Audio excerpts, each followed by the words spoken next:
నా వీడియో చూస్తున్న మీరందరికీ ధన్యవాదాలు. ఈరోజు మీ వల్ల నా వాయిస్ నేను డిబేట్స్లో కూడా వినిపించగలుగుతున్నాను. ఇప్పటికే 2-3 ఛానల్స్లో కూర్చున్నాను, నా వాయిస్ వినిపించాను. మీరు మరింత నన్ను ప్రోత్సహించాలి అనుకుంటే దయచేసి సబ్స్క్రైబ్ చేసుకోండి. నేను వంటలు చేసి మిమ్మల్ని ఎంటర్టైన్ చేయలేను, నేను జోకులు చెప్పి మిమ్మల్ని ఎంటర్టైన్ చేయలేను, కానీ మన జీవితాలు మార్చడానికి ఏదో ఒకటైతే మీకు చెప్పగలను. దాని ద్వారా సమాజానికి ఎంతో కొంత మంచి అయితే జరగగలదు. కాబట్టి ఛానల్ని సబ్స్క్రైబ్ చేసుకొని లెట్ us మూవ్ ఫార్వర్డ్.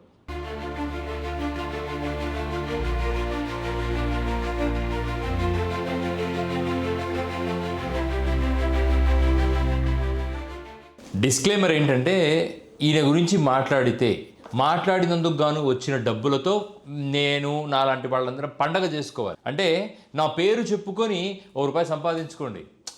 చిన్న చిన్న యూట్యూబర్లు, చిన్న చిన్న పొలిటీషియన్లు నా పేరు చెప్పుకుంటే తప్ప రోజు గడవదు, బతిపోండి అని చెప్పారు కదా పవన్ కళ్యాణ్ గారు. ఖచ్చితంగా ఇప్పుడు నేను చేస్తున్న ఈ వీడియోకి కానీ డబ్బులు వస్తే మీ జనసేన పార్టీకే వేస్తాను. ఖచ్చితంగా దాన్ని ఆ పార్టీకి ఎలా వేయాలో తెలుసుకొని మరి మీకే వేస్తాను. సమాజం గురించి మాట్లాడుతున్న ఎవడైనా సరే, రాజకీయాలలో తప్పులు జరుగుతున్నప్పుడు వేలెత్తి చూపించే ఎవరినైనా సరే, డబ్బుతో వాళ్ళ విలువను కట్టి మాట్లాడారు చూసారా, దిస్ ఈజ్ పవన్ కళ్యాణ్. మేము రాజశేఖర్ రెడ్డి గారితో పోల్చుకున్నప్పుడు సమాజం అవాక్కయింది.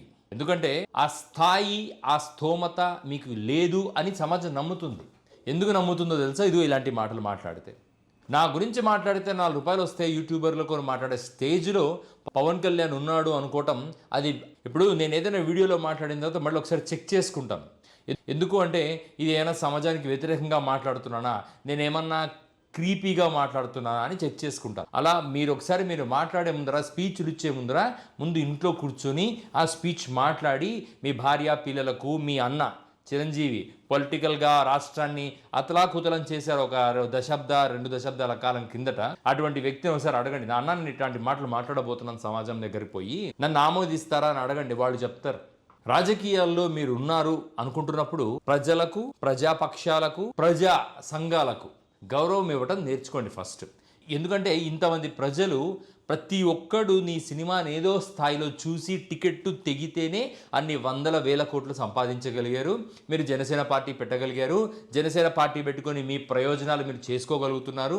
ఈరోజు వచ్చి జరగండి నేను వాళ్ళ మీద కేసు పెట్టద్దని చెప్పాను అని ఇటువంటి అహంకారపూరితమైన మాటలు మాట్లాడగలుగుతున్నారు. మొదటగా మీరు మీ అహంకారాన్ని తగ్గించుకోవాలని చాలా వినమ్రంగా నేను కోరుకుంటున్నాను. ఈరోజు మన కోసం ఛానల్ తరఫున నేను ఒక 3 టాపిక్స్ మాట్లాడాలనుకుంటున్నానండి. ఆ 3 టాపిక్స్ ఏంటి అంటే, నిన్న జనసేన వర్సెస్ జర్నలిస్ట్, నిన్ననే మహానాడులో చంద్రబాబు నాయుడు గారి రాజకీయ పతనము, అండ్ జనసేన తరఫున ఒక వ్యక్తి సమాజానికి నీతి బోధనలు ఇచ్చాడండి. సాక్షాత్తు శ్రీ బుద్ధ పరమాత్ముడిలా కూర్చొని వారు మాట్లాడుతూ ఉంటే నాకు ఇలా గూస్ బంప్స్ ఎక్కడ పడితే అక్కడ ఇలా లేచి నిలబడ్డాయండి. మొదటి విషయం, జనసేన వర్సెస్ జర్నలిస్ట్. ఈ విషయం పట్ల నేను నిన్న iNews ఛానల్లో ఒక 2 రోజుల క్రితం రాజ్ టీవీ న్యూస్లో కూడా డిబేట్లో పాల్గొనడం జరిగింది. ఆంధ్రప్రదేశ్ ప్రజలు, ప్రజా విలువలు, జర్నలిస్టుల యొక్క విలువలు, పొలిటికల్ పార్టీస్ యొక్క తీరుతెన్నులు, వీటి గురించి మాట్లాడాను. నిన్న iNewsలో కూడా నేను జెన్ జీ ఈ దేశాన్ని ఎలా ఉండాలని కోరుకుంటుంది, ఆ జనరేషన్కి మిలీనియల్స్ ఎటువంటి బాధ్యతగా నిలబడాలి, ఒక నాయకత్వం అనేది ఎలా ఉండాలి, అసలు ఈ ఆంధ్ర తెలంగాణ ఈ విద్వేషాన్ని రెచ్చగొడుతుంది ఎవరు, అసలు జనసేన ఇంటెన్షనల్గా ఈ గేమ్ ఎందుకు ప్లాన్ చేసింది, జనసేన వెనక ఎవరున్నారు, ఎందుకు చేస్తున్నారు, వీటన్నిటి గురించి iNews డిబేట్లో నిన్న చాలా కూలంకషంగా మాట్లాడటం జరిగింది. 28వ తారీఖున మీరు ఓపిక ఉంటే iNewsలో సాయంత్రం డిబేట్ జరిగిందండి. ఆ డిబేట్లో అన్ని పార్టీల నేతలు ఉన్నారు, వాళ్ళతో పాటు నేను కూడా కూర్చోవడం జరిగింది. నా వర్షన్ వినిపించడం జరిగింది. సో మీకు ఎందుకు చెప్తున్నాను అంటే, ఈ యూట్యూబ్లో చూస్తే నా వీడియోలే చూడండి నాకే డబ్బులు వస్తాయి అని చెప్పే మనస్తత్వం కాదు నాది. మన వాయిస్ ప్రపంచంలో ఎక్కడున్నా వినిపించాలి. ప్రజలకు as a whole, average human బీయింగ్కి మంచి జరగాలి. అది నా వల్ల అయితే నాకు సంతోషం, అది నా స్వార్థం. Janasena versus journalist. Professor Nageswara Rao గారికి సపోర్ట్గా తెలంగాణ జర్నలిస్ట్ సంఘాలు, తెలంగాణలో who are working for the people's betterment, వాళ్ళు ఒక మీటింగ్ పెట్టారు. ప్రొఫెసర్ నాగేశ్వరరావు గారికి సపోర్ట్గా వాళ్ళు మాట్లాడారు. యాజ్ యూజువల్ తెలంగాణ వాళ్ళ వాదన కాస్త కటువుగా ఉంటుంది.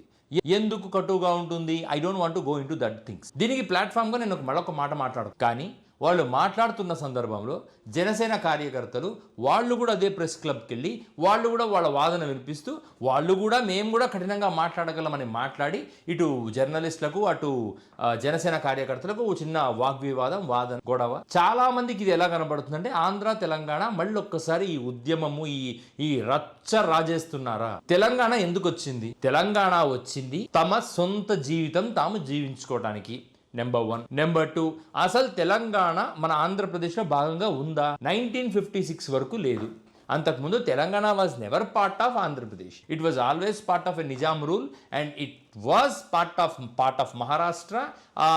జియోగ్రఫికల్గా ఏపీలో ఎప్పుడు కలిసి ఉండలేదు. కేవలం తెలుగు మాట్లాడే వాళ్ళు ఉన్నారన్న కారణంతో మన నాయకులు, తెలంగాణ తరఫున రాజకీయ నాయకులు అందరూ కలిసి కూర్చొని లేదు మనందరం కలిసి ఉంటే బాగుంటుందని భాషా ప్రయుక్త రాష్ట్రాలలో మొదటిసారిగా 1956లో ఆంధ్రప్రదేశ్ ఇంక్లూడింగ్ తెలంగాణ ఫామ్ అయింది. తర్వాత తెలంగాణ ఎప్పుడైతే మొదలైందో తెలంగాణ వాళ్ళని తక్కువగా చూడటం, తెలంగాణ వాళ్ళని చాలా నీచంగా మాట్లాడటం, వాళ్ళని సినిమాల్లో విలన్లుగా చూపించటం ఈ రోజు కూడా జరుగుతుంది. అదే ఈ ఆంధ్రప్రదేశ్లో ఉన్న నాయకుల ఆ ప్రాపర్టీస్ అక్కడ ఉన్నాయి కాబట్టి గౌరవంగా మాట్లాడుతున్నారు. కానీ ఎవరికన్నా అక్కడ అవసరం లేదు తెలంగాణ అని అనుకోండి, వాళ్ళని పురుగుల కన్నా హీనంగా చూస్తారు. ఆంధ్ర ప్రజలు కాదు, ఆంధ్ర నాయకులు యాజ్ పర్ పవన్ కళ్యాణ్. ఎందుకంటే పవన్ కళ్యాణ్ ఈ మాట చాలాసార్లు మెన్షన్ చేయడం జరిగింది. తెలంగాణ సపరేట్గా అయినా కూడా ఎప్పుడైతే రేవంత్ రెడ్డి గారి ఆధ్వర్యంలో కాంగ్రెస్ గవర్నమెంట్ ఫామ్ అయిందో, మీరు ఈ వీడియో చూస్తున్న వాళ్ళు గుండెల మీద చేసుకొని చెప్పండి, తెలంగాణ వాదం నిజంగా స్థిరంగా ఉందా? ఫర్ ఎగ్జాంపుల్, నిన్న అమీర్పేట్ సర్కిల్లో ఎన్టీ రామారావు గారి విగ్రహాన్ని సాక్షాత్తు రేవంత్ రెడ్డి ఇనాగ్రేట్ చేశారు. నేను తెలంగాణ నాయకులకు, ఆంధ్ర నాయకులకు ఒక ఛాలెంజ్ చేస్తున్నా, మీకు దమ్ముంటే కొమరం భీం విగ్రహాన్ని రాజమండ్రిలో నెలకొల్పగలరా? నేను తెలంగాణ ప్రజల్ని కూడా అడుగుతున్నాను. ఆంధ్ర నాయకుడు అయిన ఎన్టీ రామారావుని తీసుకొచ్చి తెలంగాణ హైదరాబాద్ నడిబొడ్డున ఓట్ల కోసం స్థాపించిన కాంగ్రెస్ ప్రభుత్వానికి చెందిన ముఖ్యమంత్రి గారిని అడుగుతున్నాను. తెలంగాణలో కుల వ్యవస్థకు వ్యతిరేకంగా పోరాడిన వాడు కొమరం భీం. తెలంగాణ ప్రజలు ఇంకా గట్టిగా మాట్లాడితే తెలుగు ప్రజల ఆత్మగౌరవం కోసం పోరాడిన కొమరం భీం విగ్రహాన్ని మీరు రాజమండ్రి నడిబొడ్డున పెట్టగలరా? I don't have any hatredness for NT Rama Rao. NT రామారావుని ఆంధ్ర నాయకుడు కాదు, ఆయన తెలుగు నాయకుడు. నేనేం తెలుగుదేశం కార్యకర్తను కాదు డ్రామాటిక్ కూతలు గుయ్యటానికి. NT Rama Rao is from Vijayawada. He was an CM when Andhra was united. అంతే. ఆ ఒక్క క్వాలిఫికేషన్ వల్ల ఎన్టీ రామారావు విగ్రహం మీరు తెలంగాణలో పెట్టాలనుకుంటే రాజశేఖర రెడ్డి విగ్రహం పెట్టండి, కొణిజేటి రోసయ్య విగ్రహం పెట్టండి, ఎవరెవరైతే చనిపోయారో మొత్తం అందరిది పెట్టండి. Why just NT Rama Rao? అంటే ఎవరిని ప్యాంపర్ చేయాలనుకుంటున్నారు? ఏ పార్టీ తెలంగాణలోకి ఎంట్రీ ఇవ్వటం కోసం ఏ పార్టీలోని నాయకులను చక్కగా వాడుకుంటుంది? అసలు ఇప్పటికే సమాజంలో ఒక వర్షన్ వినిపెడతా ఉంది. రేవంత్ రెడ్డి గారు నెక్స్ట్ ఒకవేళ తెలుగుదేశం కాంగ్రెస్ ఓడిపోతే he will go into BJP అని స్ట్రైట్ అవే జనాలు మాట్లాడుకుంటున్నారు. ఈరోజు కాకపోతే రేపు కాకపోతే ఎల్లుండి.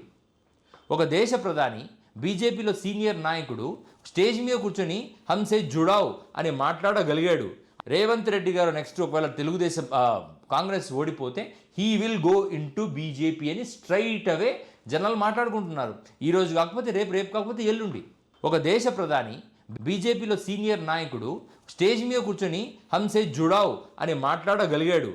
అదే ప్రధాని మిగతా ఏ రాష్ట్రాల సీఎంతో అయినా మాట్లాడాడండి? అలాగా ఒక ఇంట్లో కూర్చొని మరొక ఇంట్లో వాళ్లకు కన్ను గీటినట్టుగా ఉంది పరిస్థితి. ఒక పక్కనేమో కాంగ్రెస్ని నాయకత్వం వహిస్తారు రేవంత్ రెడ్డి గారు. తెలుగుదేశం వాళ్ళ ఎక్స్పెక్టేషన్స్ని, వాళ్ళ ఆస్పిరేషన్స్ని తెలంగాణలో కొనసాగించడానికి తెలంగాణ వాదాన్ని పణంగా పెడుతున్నారని తెలంగాణలో చాలామంది ఇంటెలిజెన్సే బాధపడతా ఉన్నారు. ఈరోజు కాకపోతే రేపు చెప్తారు. వాళ్ళ ఆంధ్ర వాళ్ళలాగా మనసులో పెట్టుకుని ఓట్ల ఎలక్షన్స్ అప్పుడు చూపించాలనుకునే వ్యక్తులు కాదు తెలంగాణ వాళ్ళు. They are open to for anything. తెలంగాణలో ప్రొఫెసర్ నాగేశ్వరరావు గారిపై జరిగిన దాడిని తెలంగాణపై జరిగిన దాడిగా ఎందుకు చూస్తుంది సమాజం? ఒక సెక్షన్ ఆఫ్ సమాజం ఎందుకు అంత స్ట్రెస్ అవుతుంది అంటే reason is the political parties of Andhra Pradesh are playing a dirty game. తెలంగాణలో ఖాతా తిరగబట్టం కోసము తెలంగాణ ఎడ్యుకేషన్ మినిస్టర్ని అవమానిస్తారు, తెలంగాణ ఎడ్యుకేషన్ సిస్టమ్ని అవమానిస్తారు. అసలు తెలంగాణ వాళ్ళకి అన్నం తింటం నేర్పించిందే మేమని చెప్పిన పొలిటికల్ పార్టీలు అండి వీళ్ళు. అసలు మీకు వరి అన్నం తెలియదు, అంతకుముందు మీరు ఏదో తినేవాళ్ళు, మేము వచ్చిన తర్వాత వరి తింటున్నారు మీరు అని చెప్పిన పొలిటికల్ పార్టీస్ అంటే వీళ్ళు. ఇక అటువంటి పొలిటికల్ పార్టీస్ మనుగడలో మన రాష్ట్ర రాజకీయాలు ఎలా ఉంటాయో ఊహించుకో. ఇక ఇది తెలంగాణలో జరుగుతున్న అంశం. ఇక రెండవ విషయం, మహానాడులో చంద్రబాబు నాయుడు గారి దిగజారిపోయిన రాజకీయం. నేను ఇంత పెద్ద మాట మాట్లాడుతున్నాను, తెలుగుదేశం పార్టీ కేడర్కి కోపం వచ్చినా మీరు వినండి ఈ మాట. ఎందుకు వినాలి అంటే, మహానాడు ఉద్దేశం ఏంటి? పార్టీ కార్యాచరణ మాట్లాడుకోవాలి, పార్టీ పాలసీస్ మాట్లాడుకోవాలి, పార్టీ పాలసీస్ నేషనల్ పాలిటిక్స్తో అలైన్ అయ్యాయా లేదా మాట్లాడుకోవాలి, పార్టీలో నాయకత్వాన్ని పెంపొందించే, నాయకత్వానికి ఉండాల్సిన లక్షణాలను డెవలప్ చేసే విషయాలను మాట్లాడుకోవాలి. ఒక రెస్పాన్సిబుల్ లీడర్షిప్ అక్కడ కూర్చుంటారు అని ప్రజలు నమ్ముతారు. వాటిని అదే విధంగా తీసుకెళ్లే మీడియా ఉంది. ఇంత వ్యవస్థలన్నీ మహానాడు మీద వర్క్ చేస్తూ ఉంటే ఒకడు వచ్చాడండి, వాడి పేరు screen name RP, is name is Kirrak RP, వాడి స్క్రీన్ నేమ్ ఆర్పి, వాడి రియల్ నేమ్ ఏంటో తెలియదు. తిరుమల లడ్డు రోజా కొవ్వుతో చేశారు అన్న మాటతో మొదలుపెట్టి జగన్ గారి కుటుంబాన్ని, భార్యని, పిల్లల్ని, వైఎస్ఆర్సీపీ కార్యకర్తల్ని, వాళ్ళ భార్యల్ని, వాళ్ళ పిల్లల్ని బండ బూతులు, ఆ బాడీ షేమింగ్ ఎలా అంటే, నేను ఒక మాట కూడా నిన్న రాయపాటి అరుణ అని జనసేన పార్టీకి చెందిన ఒక కార్యకర్త అండి, ఆవిడ ఒక ఛానల్లో కూర్చొని ఐ న్యూస్లోనే అనుకుంటే ఆవిడ కూర్చొని మాట్లాడుతూ ఒక మాట అన్నారు, పవన్ కళ్యాణ్ గారి ఆహార్యాన్ని ఎక్కిరిస్తారా, రోజా గారి ఆహార్యాన్ని ఎక్కిరించొచ్చా? రోజాని డైమండ్ రాణి అంటే ఎలా డైమండ్ రాణి? చూడటానికి డైమండ్ రానే, ఆమె క్యారెక్టర్ డైమండ్ రానే, ఆమె జీవితం డైమండ్ రానే? రాయపాటి అరుణ గారు మీరు చెప్పండి. మిమ్మల్ని ఒక మగాడు పబ్లిక్గా అశ్లీలంగా మాట్లాడితే మీరు తట్టుకుంటారా? మీ భర్త తట్టుకుంటారా? మీ పిల్లలు తట్టుకుంటారా? వై ఓన్లీ రోజా? అంటే సినిమా వాళ్ళు సాఫ్ట్ టార్గెట్స్. పవన్ కళ్యాణ్ ఎటువంటి బ్లడీ గేమ్ ఆడతాడంటే, తననంటే సినిమా వాళ్ళని సాఫ్ట్ టార్గెట్ చేస్తారా? సినిమా వాడిని కాబట్టి టార్గెట్ చేస్తారా? అదే సినిమా వాడు అదే సినిమాల్లో ఉన్న ఒక మహిళను పట్టుకొని డైమండ్ రాణి అని పబ్లిక్ అందరు చూస్తున్నప్పుడు అని అందరు నవ్వుతుంటే ఆ నవ్వులో నుంచి వచ్చిన ఎనర్జీని ఎంజాయ్ చేస్తాడు. That is Pawan Kalyan. ఇటువంటి కిరాకార్పి, ఇటువంటి పవన్ కళ్యాణ్, వీళ్ళందరూ ఇంత మహిళల్ని దిగజారి మాట్లాడే ఇటువంటి వాళ్ళు మారాలి అని కోరుకోవాల్సిన మహానాడు సభలో చంద్రబాబు నాయుడు గారు అసలు వాడు కిరాకార్పి అనే వ్యక్తి మైకు పట్టుకొని ఎంతో మంది నా మీద దాడి చేశారు, నా భార్య మీద దాడి చేశారండి, నా భార్య క్యారెక్టర్ లేదన్నారండి అని మాట్లాడుతూ ఉంటే చంద్రబాబు గారు ఆహా అని వింటున్నాడు. I was shocked. Chandrababu Naidu గారు, మీరంటే నాకు రెస్పెక్ట్ ఉంది.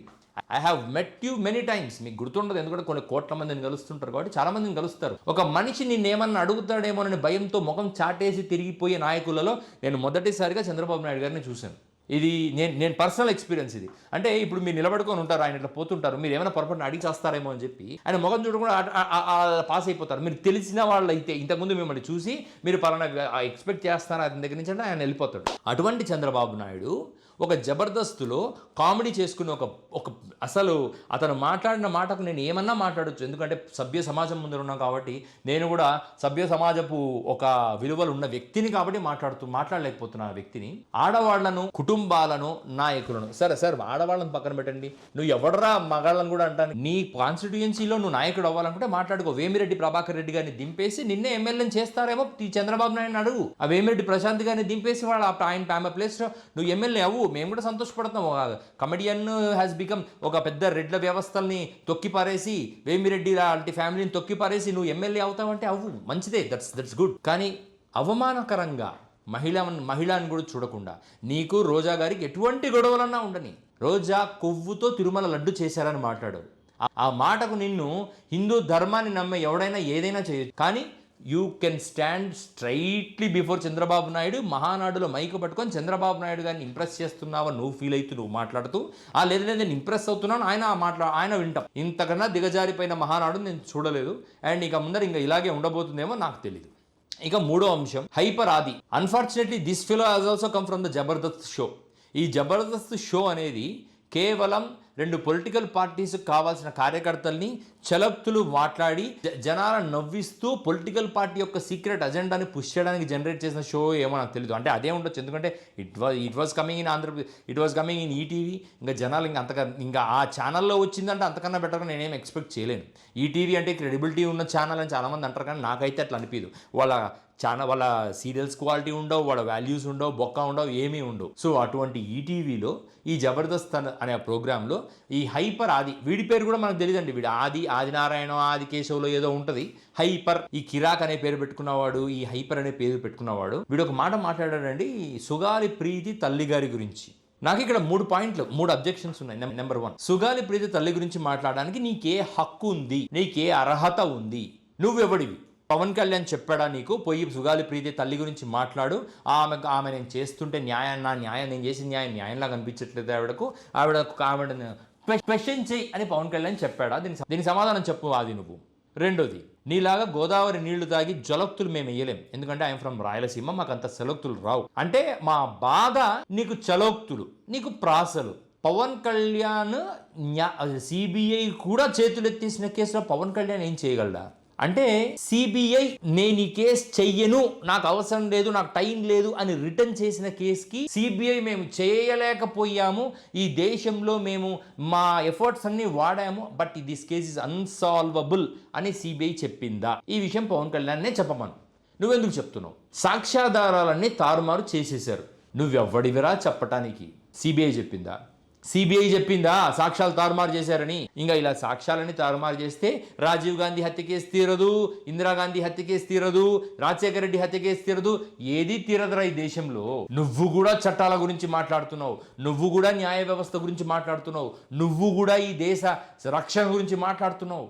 సుగాలి ప్రీతి తల్లికి ఇల్లు ఇచ్చారా? జాబ్ ఇచ్చారా? పవన్ కళ్యాణ్ చూసి భయపడి ఇచ్చారా? సరే, పవన్ కళ్యాణ్ చూసి భయపడే ఇచ్చారు కదరా, తీసుకున్నారు కదా. నిజానికి ఆ కేసులో ఎవడైతే అలిగేషన్స్ ఎదుర్కొంటున్నాడో వాడు తప్పించుకున్నాడు. వాడు ఏ కాస్ట్ తప్పించుకున్నాడో తెలియదు, కానీ తప్పించుకున్నాడు. ఎవరి ప్రభుత్వంలో తప్పించుకున్నాడు? ఎవరు తప్పించారు? ఎలా తప్పించారు? ఏ పోలీస్ వల్ల సాక్ష్యాధారాలు మాలిపోయాయి? ఏ పోలీస్ వ్యవస్థ వల్ల సాక్ష్యాధారాలు దొరకకుండా తప్పించిన వాళ్ళు ఎవరు? వాళ్ళందరినీ ప్రతిపక్షంలో ఉన్నవాడు ఏం చేయగలరా? అధికారంలో ఉన్నవాడు కదా, ఆ పోలీసుల్ని సమన్ చేయగలడు, మళ్ళీ కేసుని రీఓపెన్ చేయగలడు, మళ్ళీ అప్పుడు తప్పించిన సాక్ష్యాధారాలను రెక్టిఫై చేయగలడు. అవన్నీ చేయగలను అని సినిమాటిక్గా నమ్మించినందుకే కదరా ఓట్లేసింది ఆంధ్రప్రదేశ్ ప్రజలు. రాయలసీమలో పవన్ కళ్యాణ్ అంటే ఎవడో తెలీదురా, సినిమా యాక్టర్గా కాకుండా ఇంకెవడు తెలియదురా. అటువంటిది ఆ అరవ శ్రీధర్కి ఇచ్చాం కదరా, రాయలసీమలోనే కదా అరవ శ్రీధర్ ఎమ్మెల్యే అయింది. మీ రాయలసీమలోనే కదా కిరణ్ రాయల్ మాట్లాడుతుంది. ఈ రాయలసీమ నుంచి మేము మీకు గౌరవం ఇస్తున్నా కూడా సెక్స్ అలిగేషన్స్ లో ఇరుక్కొని తారాడుతుంది మీరు కదరా. మీకు గౌరవం ఇచ్చారు ప్రజలు, మీరు తీసుకోవడం లేదు. మీరు క్లియర్ గా చెప్తున్నారు వీఆర్ ఇన్ఎలిజిబుల్ ఫర్ దట్ గౌరవము అని. సుగాలి ప్రీతి తల్లి గురించి మాట్లాడేటప్పుడు హ్యాండిక్యాప్డ్ అని మాట్లాడతావు. ఏం మాట్లాడాలో కూడా తెలియదు నీకు, ఎంత మాట్లాడాలో కూడా తెలీదు. పవన్ కళ్యాణ్ అంటే అందరూ మట్టి కొట్టుకొని పోతారా? జనాల ఊసురు తగిలి మీరు పోకుండా చూసుకుంటారా బాబు అటువంటి మాటలు మాట్లాడి. న్యాయం అంటే డబ్బులు ఇవ్వటము, ఉద్యోగం ఇవ్వటము, కొంత డబ్బు ఇచ్చి ఎంజాయ్ చేయమని చెప్పటం కాదురా న్యాయం అంటే. ఇప్పుడు నీకు ఏదైనా అయిందిరా, నీకేదో యాక్సిడెంట్ అయ్యి నీ కాలో చెయ్యో పోయింది, ఒక లారీ నీ చేతి మీద ఇంటెన్షన్గా ఎక్కించుకొని పోయాడు వాడు, నీ కుడి చెయ్యి పోతే ఎడం చేత్తో తింటున్నావు. అప్పుడు నా చెయ్యి మీద ఇంటెన్షనల్గా లారీ పోయిన వాడిని నేను శిక్షించాలా, చట్టపరంగా శిక్షించాలా? నువ్వు పడతావు చూడు ఆవేదన, నువ్వు పడుతున్న ఆవేదన నీకు మాత్రమే తెలుస్తుందిరా, మాకేం తెలుస్తుంది చెప్పు?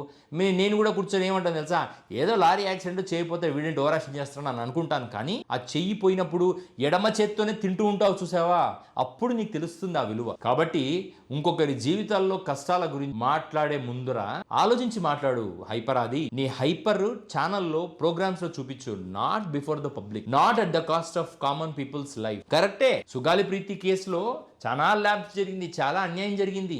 డబ్బులు ఇచ్చినా, ఉద్యోగం ఇచ్చినా, ఇల్లు ఇచ్చినా ఇంకా ఆ తల్లి న్యాయం అడుగుతుంది అంటే ఎక్కడో ఏదో ఒక బాధ వెలితి ఉంది కదా. If you can't address, you apologize her. If you don't want to address, don't put false allegations against any family who is undergoing the pain.